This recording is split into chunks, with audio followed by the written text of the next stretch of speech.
இன்னைக்கு கிளாசிக்கலை பற்றி மட்டும் பேசுங்க. ஒன்றும் சொல்ல மாட்டார்.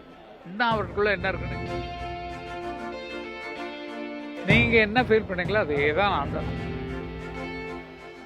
நீங்க பார்த்து எப்படி பிரமிச்சீங்களோ அதே மாதிரி தான் நான் கூட இருக்கிறதுனால இன்னும் பெருமையா இருக்கு. அது வந்து இந்த மாதிரி தன்னுடைய இசை வெளிப்பாட இப்படி பக்தியில கொண்டு வந்து எல்லாரும் பாடணும் அப்படிங்கிற லெவலுக்கு தமிழால சுத்த தமிழால தமிழ் இசையிலால அது பின்னால் வரக்கூடிய சந்ததிகளுக்கு எப்படி இந்த பாடல்கள் அமையணும் அப்படிங்கிறதுக்காக தனக்குள் ஏற்பட்ட எண்ணத்தை அவர் கொண்டு வந்து வந்திருக்காருங்கிறது பெரிய பெரிய விஷயம்.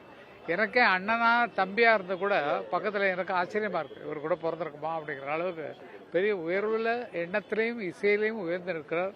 அவரை பாராட்டுறதுக்கு இல்லை, கும்பிட்டுட்டே தான் இருக்கணும். ஆன்மீகத்தில் மிகப்பெரிய ஈடுபாடு கொண்டவர். இது போன்ற ஒரு தயாரிப்பு பிரமிக்க வைக்கதான் நீங்களே சொல்லியிருக்கீங்க.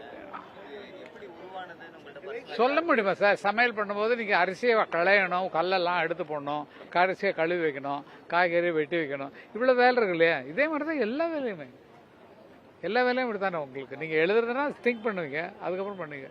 அவருக்கு இசைங்கிறது இப்போ பிறவிலே வந்தது. பேசினா இப்போ பாட சொன்னால் புதுசாக பாட்டு பாடுவார், புதுசாக பாட்டில் சொன்னால் எழுதுவார். அப்படிப்பட்ட ஒரு கிடைக்க முடியாத ஒரு மாணிக்கம் நமக்கு கிடைச்சிருக்கு. அவ்வளோதான்.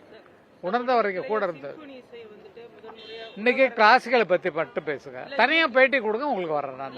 இன்னைக்கு இந்த நிகழ்ச்சியை மட்டும் பற்றி பேசுங்க. ஏன்னா இது பண்ண முடியாது. ஏன்னா கிளாசிக்கல் மியூசிக்கில் வந்து நம்ம பிற்காலத்துக்கு அமையணுன்ற எண்ணத்தோடையும் சேர்த்து பண்ணிருக்காருங்கிறது புரிஞ்சுக்கணும். அதே நேரத்தில் அந்த வார்த்தைகளின் அர்த்தம் மாறாமல் அந்த காலத்தில் எப்படி இருந்ததோ அந்த சொற்றொடர்களே அவர் பண்ணியிருக்காருங்கிறது பெரிய விஷயம்.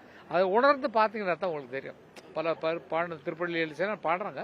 அது அந்த பாணிலே அந்த கல்ச்சர் விலகாமல் கொண்டு போகிறதுக்கான வழியை அமைச்சிருக்காருங்கிறது புரிஞ்சுக்கணும் ஜனங்கள். தான் விஷயம். திருவண்ணாமலைக்கும் அவருக்குமான கனெக்ட் நிறைய பேசியிருந்தாரு. இன்னைக்கு இந்த பாடல் உருவாகிறதுக்கு முன்னாடியே உங்ககிட்ட இது போன்ற பல விஷயங்கள் ஷேர் பண்ணியிருக்காரு. ஒன்றும் சொல்ல மாட்டார். இன்னும் அவருக்குள்ள என்ன இருக்குன்னு எங்களுக்கு தெரியாது, காட்ட மாட்டார். அது வெளிவரும்போது தான் தெரியும். படித்து காட்டுறாரு. அப்போ படித்து ரசிப்போம். கொஞ்சம் ஹார்டாக இருக்க என்ன படிக்கிறதுக்கு அதாண்ட இந்த இலக்கிய இலக்கண சுத்தத்தில் வர்றது அந்த அப்படி தான் வரும் அப்படிங்கிறது. அப்புறம் அதை பிரித்து பாடி காட்டினா நமக்கு புரியும். இப்போ எந்த விஷயமும் எடுத்துங்களேன், பெரியவர்கள் எழுதுனதெல்லாம் அப்படி தான் இருக்கும்.